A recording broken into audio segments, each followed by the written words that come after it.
Hello gengs.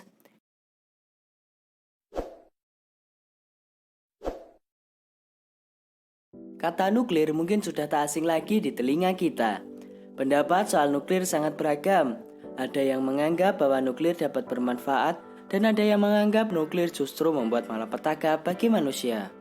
Seperti bencana yang terjadi pada pembangkit listrik tenaga nuklir Chernobyl di kota Pripyat, Ukraina.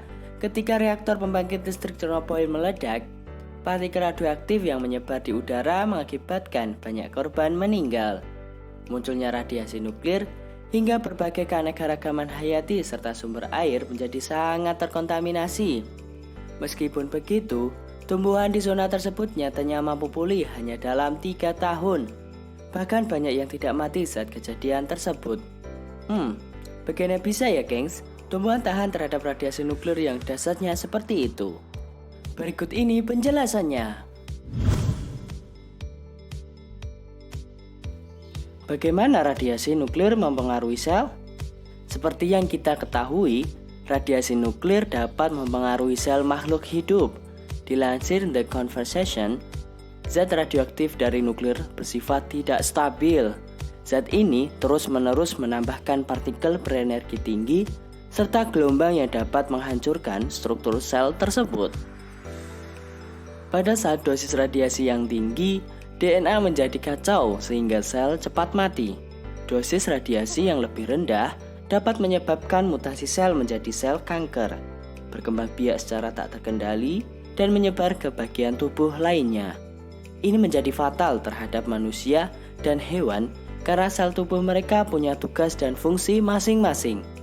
Sel ini harus bekerja sama agar tubuh tetap hidup dan masing-masing tak tergantikan. Hal ini dibuktikan dengan penelitian di Chernobyl.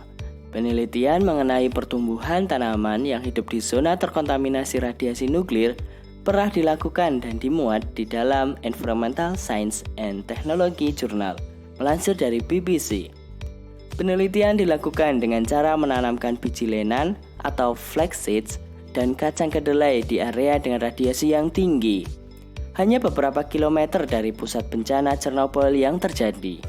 Mereka juga menanam biji tanaman yang sama di area bebas radiasi dekat kota Chernobyl sebagai kontrol. Setelah tumbuh dan dianalisis proteinnya, diketahui bahwa kedua tanaman tersebut beradaptasi dengan baik di lingkungan yang terkontaminasi meskipun terdapat sedikit perbedaan. Pada kacang kedelai, proses adaptasinya mirip ketika tanaman tersebut berada di lingkungan dengan kadar logam yang tinggi. Pada tanaman lenan, protein yang terlibat dalam persinyalan sel lebih banyak daripada keadaan normal. Kemampuan bertahan ini diduga berasal dari zaman dahulu. Di balik keberhasilan adaptasi tumbuhan, peneliti menduga ada alasan historis terhadap fenomena tersebut. Mereka menduga bahwa ada mekanisme khusus dari dalam diri tumbuhan, sehingga mereka dapat melindungi DNA, mengubah reaksi kimiawi tubuh agar lebih tahan terhadap kerusakan. Perlu diketahui bahwa pada zaman dahulu, ketika planet baru terbentuk, radiasi alami sudah ada di permukaan bumi dan kadarnya jauh lebih tinggi dibanding yang sekarang. Ketika tumbuhan berevolusi dan mencapai keadaannya saat ini, mereka telah membawa mekanisme pertahanan dari radiasi masa itu dan memanfaatkannya di saat ini sehingga mereka mampu bertahan hidup.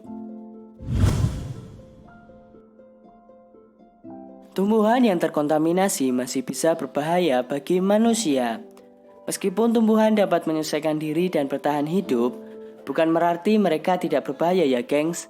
Dilansir dari Sciencing, rumput dan tanaman yang terinfeksi radiasi kemudian dikonsumsi sapi dapat menghasilkan susu sapi yang terkontaminasi dan tidak direkomendasikan untuk diminum. Selain itu masih ada efek jangka panjang bagi tumbuhan yang terkena radiasi seperti adanya mutasi genetik walaupun tampaknya tumbuhan sudah kembali normal. Nah itu dia gengs, mengapa tumbuhan di zona terkontaminasi nuklir, khususnya yang ada di Chernobyl, dapat bertahan hidup hingga kini. Thanks for watching, bye-bye.